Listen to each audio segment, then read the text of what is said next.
talking about tomorrow. Police attack Occupy Berkeley. Stop these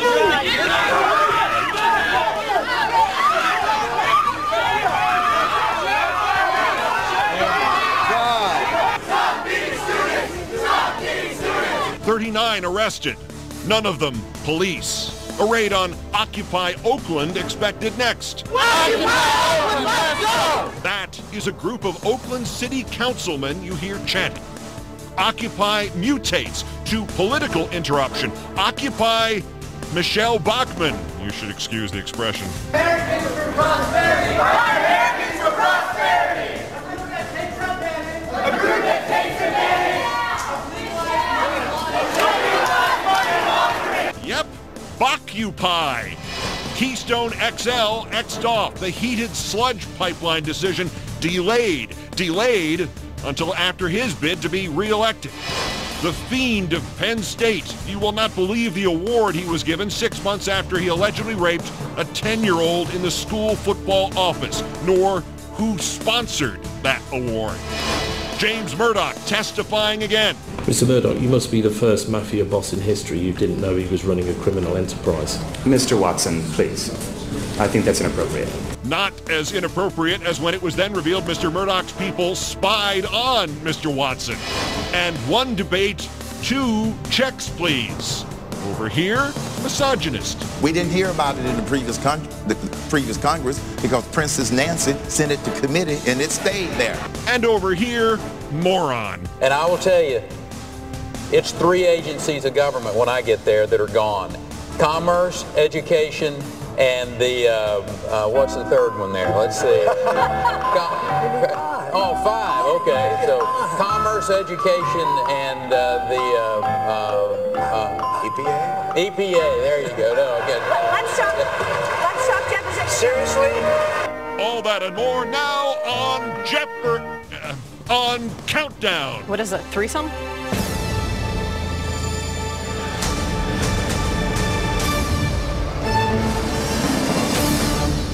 Good evening from New York. This is Thursday, November 10th, 362 days until the 2012 presidential election. It was the epicenter of American protest in the 1960s, where college rebellion took shape. It may now have become such again. The fifth story on the countdown, Occupy Cal, wanton police violence, 39 arrests. But we begin with something today suggesting Occupy may have morphed into a seagoing political disruption unit. Occupy demonstrators interrupting a foreign policy speech by GOP presidential delusionee Michelle Bachmann aboard the decommissioned USS Yorktown near Charleston to protest the role corporate money plays in politics, including this Koch brothers favorite. Americans for prosperity! Americans for prosperity! A group that takes advantage! A group that takes advantage! Of legalized After the protesters marched off, Bachmann asked, "Don't you love the First Amendment?" Yeah. She also said Occupy had disrespected veterans who were there to hear her speak. As the right so often likes to point out, they fought for the First Amendment. They should be proud. Now to Berkeley, where at the University of California last night, police came thundering in after Occupy set up a tiny camp, 3 tents worth on campus. Eric Uribe was one of the protesters. Police approached with full force, with riot gear and batons. They beat the students. We repeatedly yelled that we were non-violent, peaceful protesters, but they were extremely brutal in their tactics with their sticks. Police batons came out again Wednesday night when students set up 7 tents. There were at least 39 arrests. The tents were torn down. We'll talk with Marco Amaral, one of the protest organizers, a little later in this news hour. Occupy Oakland also heating up. Protesters there shouting down 5 city council members who say the Oakland camp is killing local businesses and they want it closed down.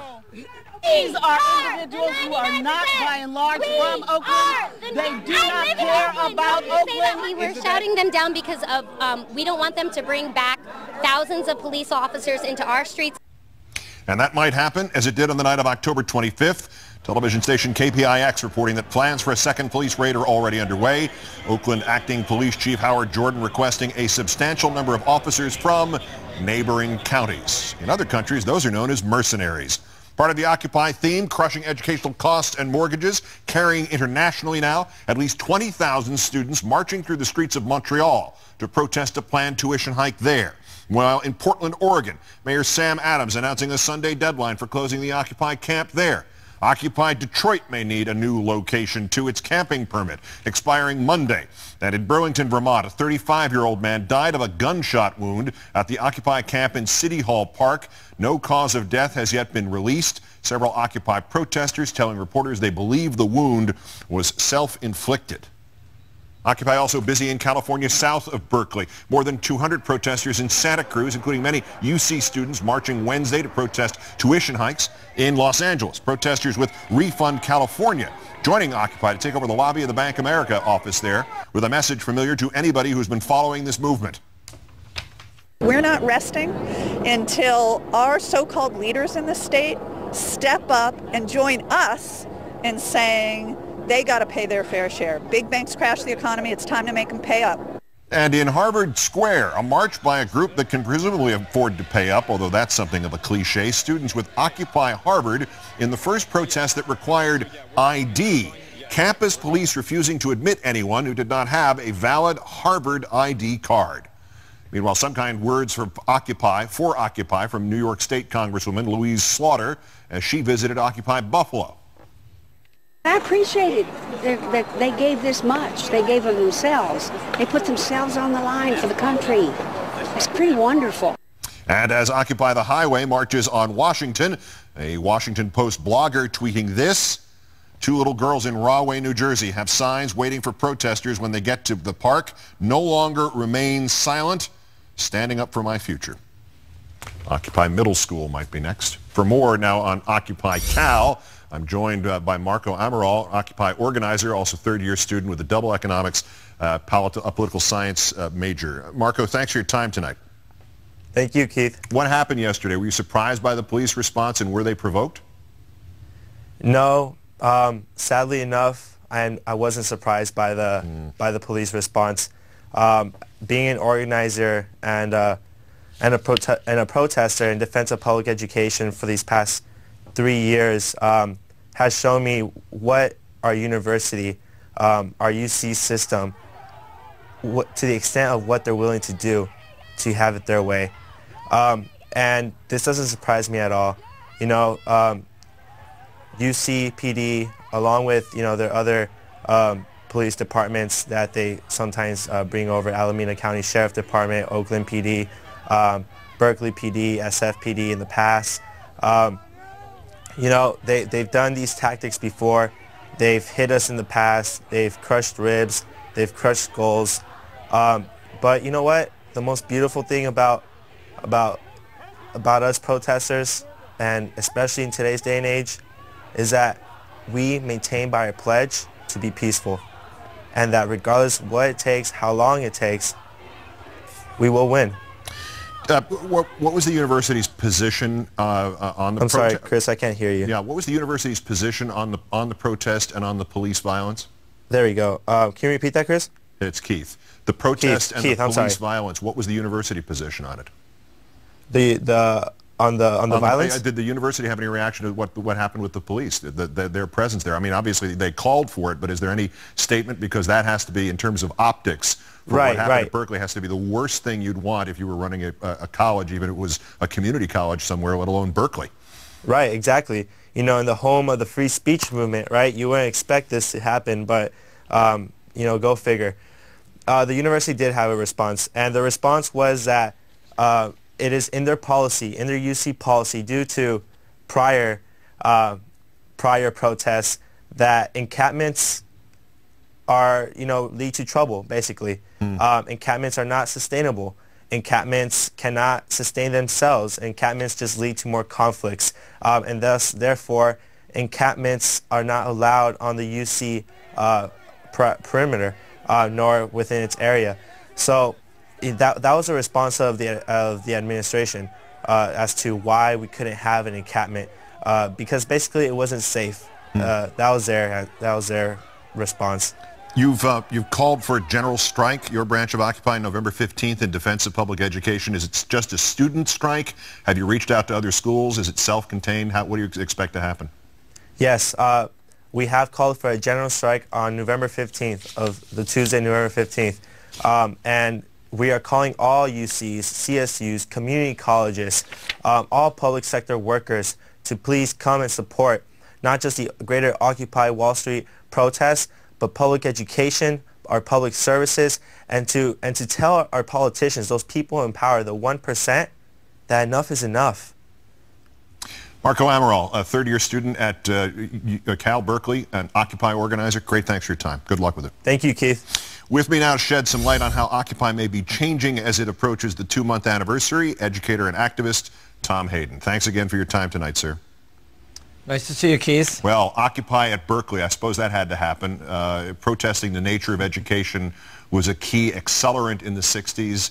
Is this a sign that it may become such again in this decade? The difference between the 60s and the present is the economy is much worse.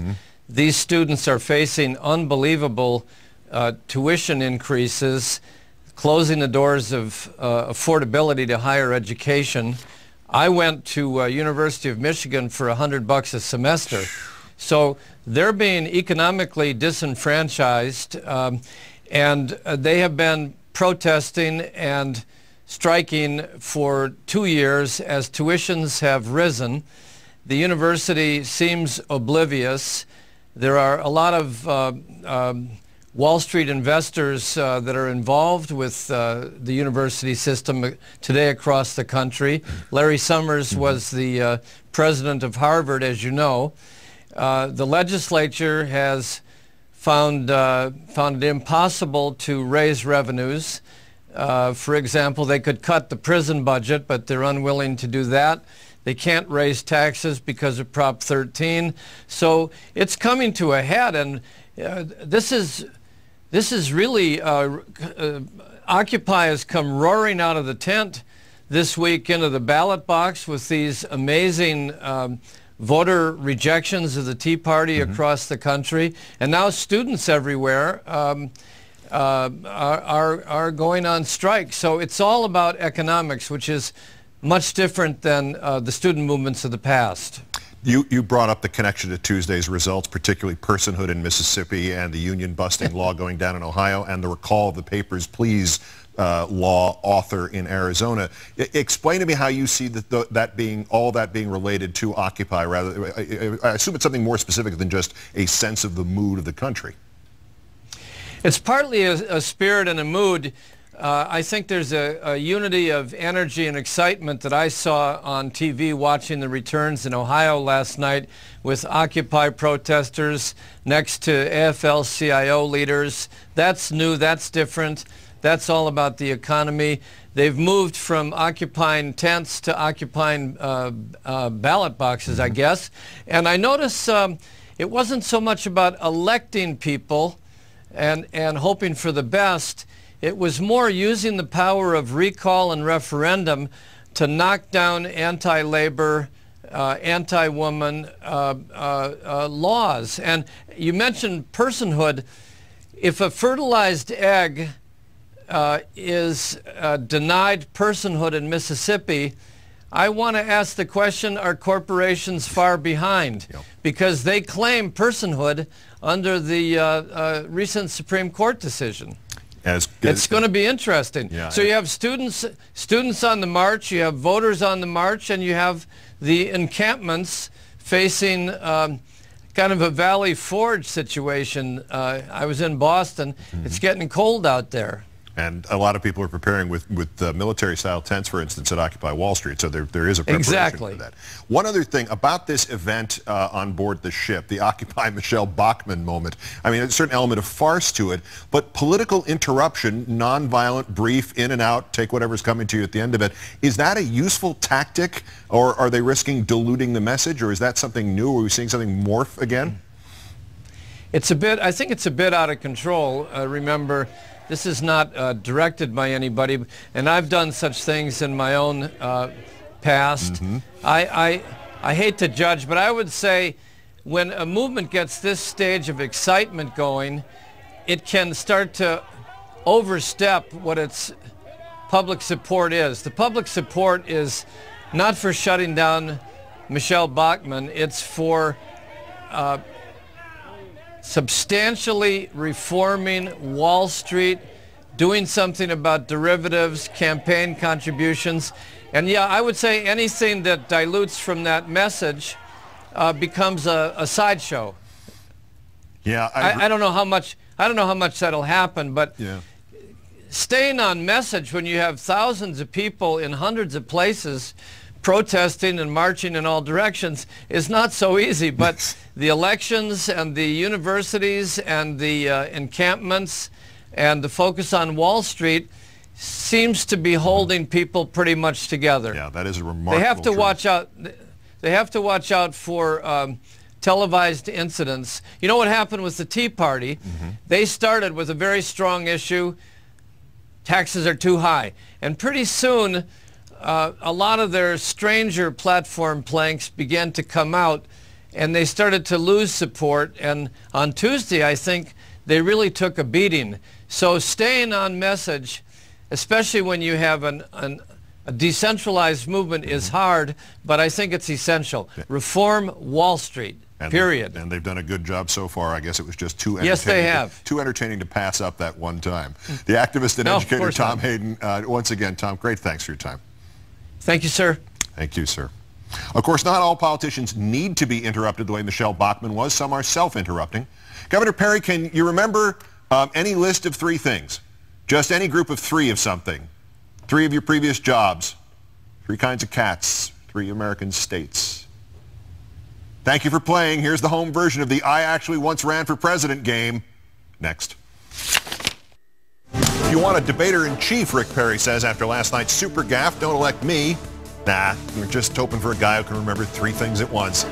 Lost in the booing of the question about sexual harassment to a serial sexual harasser, the misogyny of his use of the name Princess Nancy to describe a Speaker of the House.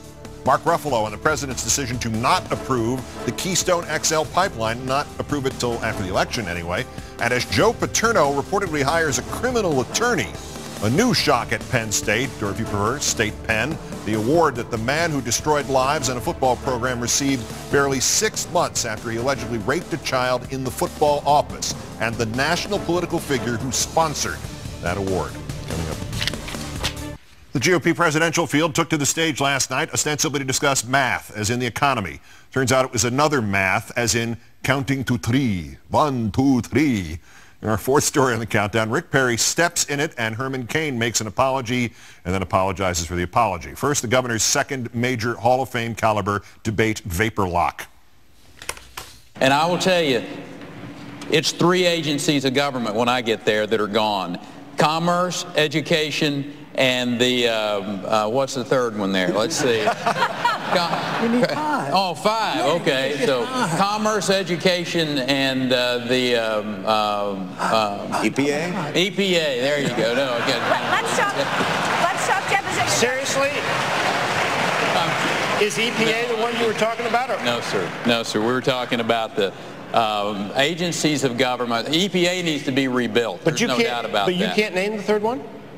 The 3rd agency of government, yeah. I would do away with the education, the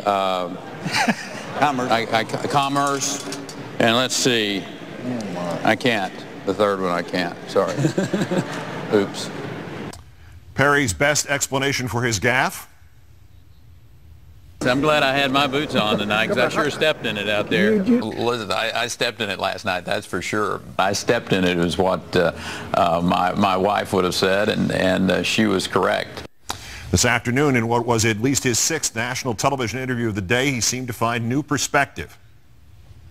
Well, if we're electing a debater-in-chief, don't elect me. Okay. Tonight, the Texas governor will attempt to inject some more humor into what's left of his campaign when he reads the top 10 list on The Late Show with David Letterman, a program that's supposed to host Herman Cain next week. We wondered rhetorically weeks ago what a GOP debate crowd would next boo or cheer against the common grain of humanity, and the answer was an entirely appropriate question about the sexual harassment and assault allegations against him. In recent days, we have learned that 4 different women have accused you of inappropriate behavior. Here we're focusing on character and on judgment. You've been a CEO. Yes. You know that shareholders are reluctant to hire a CEO where there are character issues. Why should the American people hire a president if they feel there are character issues. The American people deserve better than someone being tried in the court of public opinion based on unfounded accusations. That's what that's about. More boos for the moderators when Mitt Romney was asked to comment on the Kaine scandal, and more cheers when Romney ducked the question. Later in the debate, Kaine was asked about President Obama's health care legislation and used the opportunity to show the crowd just how much respect he has for women, with this reference to House Minority Leader Nancy Pelosi. We didn't hear about it in the previous Congress because Princess Nancy sent it to committee and it stayed there. It was not the first time Kaine had used that line. He also said it on his radio show in August 2010, but this time more people were watching and he felt compelled to apologize immediately after the debate. That was a statement that I probably should not have made, but I was trying to make a point. Luckily, some reporters then got to the bottom of that un-Kaine-like apology. Why do you apologize? Is it insensitive to apologize? So you all stop asking me about it, okay? And before we talk about that, we have some breaking news out of Occupy Oakland. There's apparently been shots fired and at least one person injured in the neighborhood of Occupy Oakland. There are various reports that suggest that this may be a coincidental thing, geographically speaking. Several reporters on the scene tweeting that there were shots fired near the encampment at Frank Ogawa Plaza, but they may have been closer to, in fact, the BART station, the rapid transit system. 6 to 8 shots heard per one report, blood on the ground, victim taken to the hospital, receiving CPR at the scene. And again, reports near Occupy Oakland, but possibly it's unclear at this hour whether or not the shooting was Occupy Oakland related. And again, the ABC affiliate in the Bay Area reporting it was in fact closer to the BART station there than to Frank Ogawa Plaza. These obviously live aerial pictures of the area around Occupy Oakland. So if you hear of what might have been a shooting at Occupy Oakland, that's incorrect. It is near, and it has not been confirmed that it has anything to do with the process there. All right, back to the GOP debate last night, and joining me now, and we thank her for her patience, Washington Post national political reporter and Countdown contributor, Nia-Malika Henderson. Thanks for your time. Hey, good to see you, Keith. All right, back, if we can remember as far back as Rick Perry can't, that clip of him, how does he survive that on top? And I saw all the great gaffes of debates, and nobody even played his great gaffe from the earlier debate about Mitt Romney was against the before he was against it. Yeah. That's 2 all-time greats in one campaign. Yeah, you know, he is providing a lot of fodder for Saturday Night Live. I mean, they don't even need to write these jokes. But it's hard to see how he comes back from this. And I, for one, have always believed that it was going to be hard for him to come back after the poor debate performances that he's already put in. The strategists that I talked to last night, you know, after the debate ended, and even donors of Rick Perry, pretty much think this is the end of the road for him. He's out there today. He's going to be on David Letterman trying to make light of this and saying, oh, well, debating doesn't matter. But debating skills, I mean, I think one of the things is that you know, Washington is one big debating society, and it's always in session. And this idea that you don't have to be a good debater, you don't have to be someone who can communicate across party lines, you know, to your own party, it's just a ludicrous idea. And it's been something that he's obviously trying to put out there, and also this making light of it, which is something that he's been doing for the last couple of weeks after these poor debate performances. I just don't think it's going to work for him. He's got this $15 million. I think he's going to use it to dump it on Romney's head and really go negative in Iowa and these early states like South Carolina. But if you look at it in the polls, he's 7-8%, and it's hard to see how he climbs out of that hole. The booing of one of the moderators, Maria Bartiromo, for asking the sexual harassment question, and it's understandable because they think it's been made up by the media, and all the media is the left wing, even CNBC, which is kind of funny on its own account. But it obscured Kaine's comment about Princess Nancy. Is that, and his sort of pullback from why he apologized for it, is that another one of those wonderful examples that a rookie politician doesn't really get? That's really great for the primary and pretty much seals your fate if you got the nomination in the general election kind of moment? Yeah, I mean, I think he obviously is a rookie out there, and I think in some ways that's why people like him. He's so anti-establishment, he's so shoot from the hip, he's so say anything, that's one of the reasons why people are sticking by him. I do also think that some of these numbers don't even necessarily reflect a support for Kaine. They really reflect that these folks are really against the media and against this liberal establishment, this Democratic machine that supposedly concocted this conspiracy to bring this a black conservative down. So I think that's what it is. But when you talk to folks on the ground in these early states, or you talk to Republican strategists, there just isn't a sense that he's a viable candidate. Somebody like George Will, even this conservative, the conservative columnist, says even if he fixes this current mess of these sexual harassment allegations, which everybody agrees he's handled horribly, even if he fixes it, he's just not a viable candidate going forward. I think we're going to have to update on Oakland. So, Nia, I'm going to thank you for your time. Nia-Malika Henderson, the Washington Post Countdown contributor. Again, thanks for bearing with us. I'll give you an update on Oakland. Occupy Oakland has tweeted the reports are coming in that a young man was shot at 14th and Broadway in Oakland in a fight unrelated to Occupy Oakland. A secondary tweet, sadly, a young man just shot in an altercation near it. This was unrelated to the occupation. Please keep this man in your thoughts. So I think that pretty much clears that up. It was shooting near Occupy Oakland, apparently unrelated. If that changes, we'll update you on it, of course. The television lawsuit that demands $19 million in damages, accusing the defendant of corporate waste, misappropriation funds, self-dealing, and fraud, and claims the network owner spent all the money on himself, his relatives, and his office. Tea Party TV goes up in flames, ahead in Worst Persons. James Murdoch accused in Parliament of running a mafia-like enterprise. It is then revealed one of his dad's newspapers spied on the man who accused them of being mafia-like. First, the sanity break-in on this date in 1940, the Los Angeles field office of the FBI took on a new covert informant, Walt Disney. His first assignment, feed Hoover's men information on subversive actors and union members, and especially subversive union actors. His dream, a camp behind high walls where they could all be kept, preventing them from infecting the good people, a place called Disneyland. All right, I made that part up. Time marches on. We begin by checking in more on last night's GOP debate. No, I'm sorry. Oh, I'm being told this is actually a cat fighting a small child. So it was more intellectual than the GOP debate. For some reason, the cat does not want this girl to open this suitcase. No, this is where I have hidden the birds. Ultimately, the cat is able to defend the suitcase and safely return it to Marcellus Wallace. To England, where at the end of a long day of sleeping and licking themselves, these Londoners like to kick back at the bar with a cocktail. Did I mention it's a bar for dogs? Owner Angus Fungston used to have a goldfish called Angus Fungston, turned his establishment, the Mucky Pup, into a one-night-only pub and diner for dogs. And just like at other bars, most of the patrons who showed up were dogs just trying to hump your leg. The bar went back to serving exclusively humans the following night, where the specialty is salty dog. Just drink it, you doggy. British member of Parliament Tom Watson says James Murdoch runs a mafia-like organization. James Murdoch says that's inappropriate. Then comes out that Murdoch's mafia-like organization spied on Tom Watson and the parents of the guy who played Harry Potter. Next. James Murdoch, son of Rupert, testifying to Britain's Parliament today about what he testified to Britain's Parliament about on July 19th, sticking to his story that he did not know how widespread phone hacking was at News International and accusing former top executives who said he did know of lying.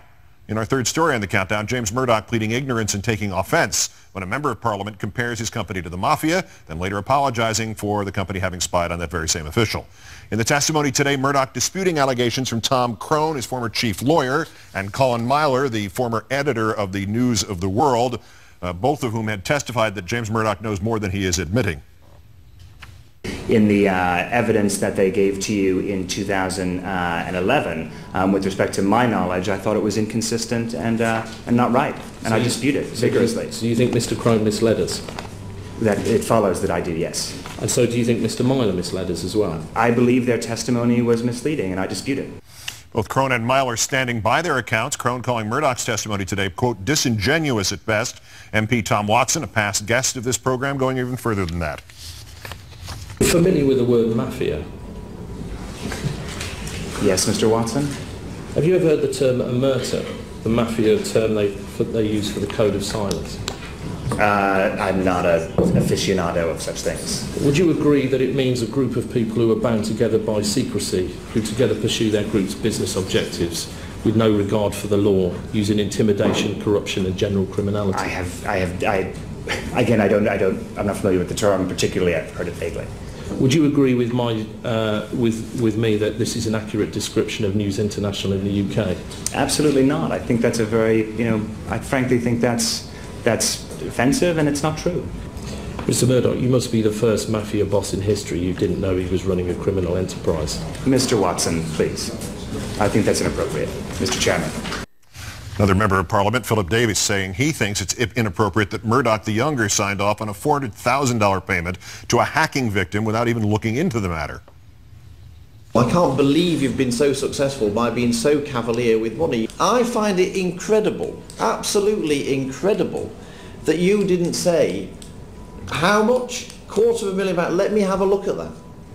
I can't even begin to believe that that is a course of action that any self-respecting chief executive, chief operating officer could possibly take with so much of the company's money and reputation at stake. Murdoch claiming he was unaware of the extent of the hacking, but admitting he was aware that his employees were spying on the very members of Parliament now investigating his company. Are you aware that private investigators investigated my colleague Tom Watson and other members of this standing committee, of the predecessor standing committee? I am aware of the case of surveilling Mr. Watson, and again, I think under the circumstances, I apologize unreservedly. Joining me now, Ed Pilkington, the New York bureau chief of the Guardian newspaper. It's good to see you again, sir. Thank you for your time. Have they pinned him down on this, that either he's lying about knowing why the settlement with the one individual was so expensive, that he must have known that it was endemic to his organization and widespread, or he's the worst boss in history and had no idea how large sums of money were being spent by his underlings? He can't wriggle out of that duality. It's looking pretty bad for him. You have to kind of pinch yourself and remember that just a few months ago, this was a guy who was set up to inherit the entire global multi-billion-dollar empire of the Murdoch family. Now things are looking awful at best. He's looking, cavalier was the word the MPs used, which I think is a really good one, or incurious, showing a lack of curiosity. You know, he was approached by two of his senior people. He was told about a hacking incident that did not involve the royal family, an entirely new case. They were asking for $1 million in settlement, you know, which is not small beer in any company. And yet all he wanted to know was about what kind of settlement to do. He didn't want to know were there other cases. He didn't want to know, was he going to have to pay more money? He didn't want to know whether more people were going to go to jail. And this is the head, the executive chairman at that time of an important international company. After today's testimony, is it your assessment that there might still be legal ramifications for Mr. Murdoch in this, or is it merely relative to his own company? Well, we're now in a situation, well, we were before, but now it's even more clear-cut, where you've got two sides going head-to-head, both accusing the other side completely openly of lying.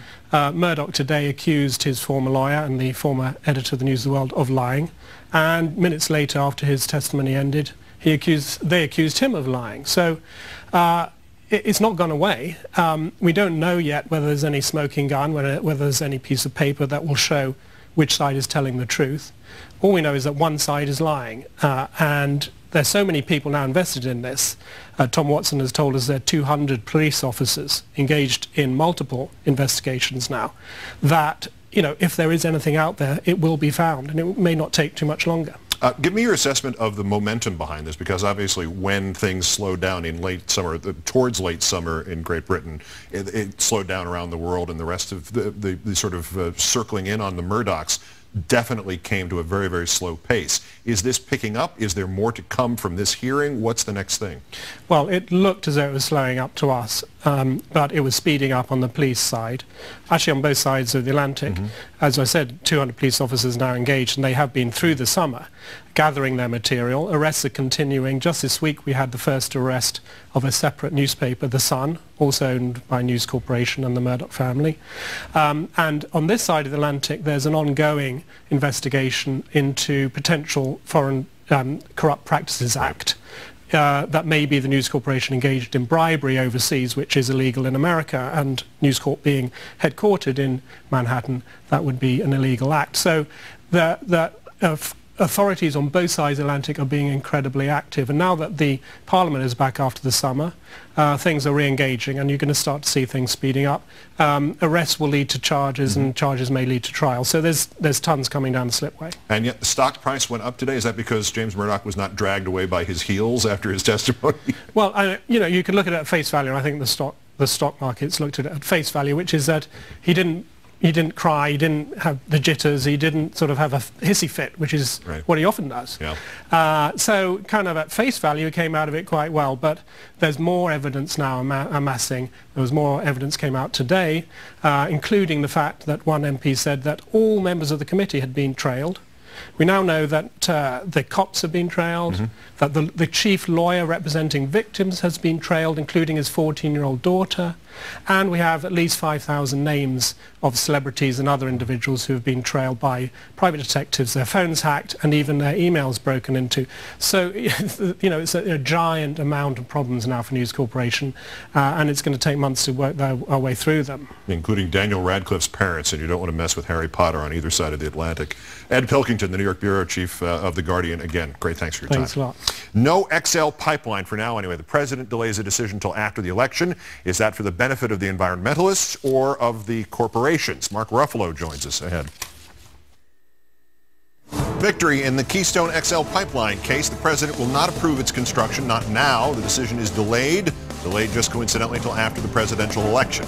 First the worst and the grim reminder to politicians of every stripe and type, including Rick Santorum. Mr. Santorum, before you sponsor an award for somebody, make sure that person is not a child rapist. Next. There will be no Keystone XL pipeline decision until after the election. First, because this section here, this is not democracy. This is a vengeful, righteous monarchy, and this is who we're vengeful against today. Here, Countdown's top 3 nominees for today's worst persons in the room. The bronze to Anthony Loiacono, California businessman, founder of Tea Party Television. This is a story about the Tea Party, a TV network, and baseball cards. Mr. Loiacono is being sued for $19 million by 6 men who claim they invested nearly $300,000 in what Loiacono said was a project to develop an all-Tea Party TV channel. Baseball cards? One of the 6 plaintiffs is Bill Hemrick, the Tennessee financial director for Michelle Bachmann and the founder of the Upper Deck Baseball Card Company. The defendant, Loiacono, used to work for him in the baseball card business. Hemrick threw him out of the company and sued him, and still went back and invested with him in a field Loiacono knew nothing about: television. Hemrick and his colleagues say Loiacono simply spent their money on himself and his friends and relatives, never put in his own money as he promised, used their money to outfit his own luxurious offices, overcharged them for the few business-related things he actually did, never did anything to fund the network properly, lied to them, defrauded them, was guilty of misappropriation of funds, self-dealing, and corporate waste, put up a crappy website, and failed to take any steps towards getting an HD channel up and running on time. Interesting. The runner-up, Senator John McCain, F of Arizona. F for his new party, F'd up.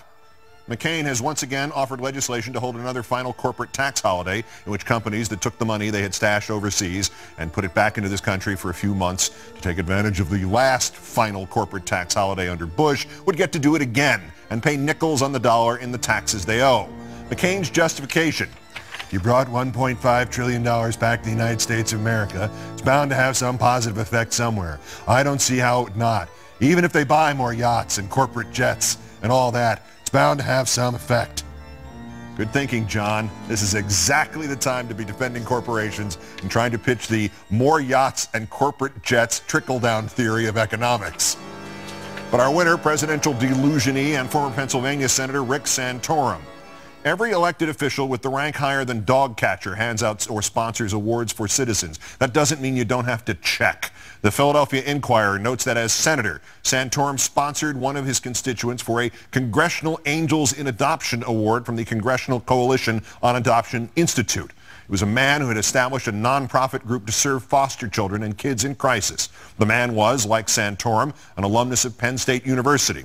Its philosophy is simple, read the citation of the organization. It is easier to develop a child than to rehabilitate an adult. How prophetic. The Santorum-sponsored award was given to Jerry Sandusky, the then recently retired defensive coordinator at Penn State University, who it turned out had by that time already been accused of at least 5 cases of child molestation and at least 1 of child rape. The alleged rape by Sandusky, which has been the turning point in the filing of 40 charges against Sandusky and the arrests of Penn State's athletic director and vice president and the dismissal of Penn State's president and its football coach, that took place on March 1st, 2002. Sandusky received the award for his work with children on September 24th, 2002. Former Senator Rick Santorum, the sponsor of that award, today's worst person in the world. You have to check. Some people look at protesters and ask why, the assumption being that officials will simply ignore the chants and the signs and stick with the moneyed interests. But in our #1 story tonight, it appears as though the protests Sunday against the Keystone Pipeline and all the protests which preceded it may have indeed had an impact. Today, the State Department, that is the Obama administration, put a halt to the pipeline's creation, at least for now. The controversial 1,700-mile project would run from Canada to Texas. It's caused a huge public outcry. A special session of Nebraska's state legislature was forced to meet last week over concerns that the environmental impact of the pipeline would have on the Sand Hills region and the Ogallala Aquifer. Then on Sunday, demonstrators encircled the White House, protesting not only the environmental impact of the pipeline, but the possible conflict of interest involved in the environmental review by state. The State Department appears to have heard the message. In a statement today, given the concentration of concerns regarding the environmental sensitivities of the current proposed route through the Sand Hills area of Nebraska, the department has determined it needs to undertake an in-depth assessment of potential alternative routes in Nebraska. The reassessment will focus on possibly rerouting the pipeline around the environmentally sensitive areas. It's expected to take up to a year and a half, which would put a final decision right after the 2012 election, or somewhat after perhaps the inauguration. In a statement today, the president supported the State Department's decision. He said, "We should take the time to ensure that all questions are properly addressed and all the potential impacts are properly understood." In case you thought the president was finally remembering his environmental promises, he also added, "At the same time, my administration will build on the unprecedented progress we've made towards strengthening our nation's energy security, from responsibly expanding domestic oil and gas production to nearly doubling the fuel efficiency of our cars and trucks, to continued progress in the development of a clean energy economy." I'll translate that from government speak into English. It's not a no, it's a no right now. Joining me now, the actor, activist, and Countdown contributor Mark Ruffalo. Thanks for your time tonight, Mark. Thanks for having me, Keith. All right, you were at the protest Sunday. Do you see this as a victory despite that sort of caveat that's attached to it? Actually, I do see it as a victory. You know, this, even 3 months ago, this was a done deal. And most insiders in the energy field considered it a completely done deal. And what we've seen happen is a protest that in August was 1,200 people for the Keystone Pipeline in our capital. Went to 12,000 people on Sunday. And I think the mood of the nation right now is actually getting people out of their homes and into the streets. I think the Occupy Wall Street movement has energized a lot of people. I think the extreme weather that we've been seeing is driving home this idea of climate change. People are starting to, in America, are starting to see climate change as a reality. And because of that, the message that the Keystone Pipeline and burning the tar sands would actually be game over for us in climate change motivated people to stand up and start speaking out. And I think this is just the beginning. Do you think that it's actually being, the decision itself has been delayed, or is it one of those delays that are done until after an election because one side or the other is going to be really upset by the outcome? Is it one of those, and do you have an idea which side is going to be really upset by the outcome, the environmentalists or the corporations? Well, historically, when they delay something like this, it doesn't bode well for that particular project. Right. You know, there is a political calculation going on here, and our president is indeed a political animal, and he obviously is taking the easy route out. but also, you know, they did appoint a new group to do the environmental impact study on it, and we feel confident that if there isn't capital cronyism, you know, if they really are going to do an independent group to study this instead of one of TransCanada's own sort of clientele, and Entrex was the company that was used before, who is a big client. TransCanada is a big client of them. I think we have a chance of this actually not being as good a deal as it looks. But we're seeing this kind of movement spreading out. We have now the DRBC happening. The hearings for the DRBC in the Delaware River Basin are about to happen on November 21st. And that's mobilizing a huge group of people to show up there and protest them voting to start hydrofracking in the Delaware River. Do you think protests should be focused towards the Delaware River now, or what about the people who are on this case? Do they need to stay on top of it during this 12 to 18 months additional review? I know the people that have been on this are going to stay on it, but they're also pivoting to the Delaware River Basin, which is where 15.6 million people get their water. This idea, you know, climate change is real, and the International Energy Agency just came out today or yesterday saying that if we don't take care of this in the next 5 years, we will never be able to take care of it. And that's a real agency. And there's a growing concern that we better start coming up with a national energy policy that doesn't rely on carbon-based fuels.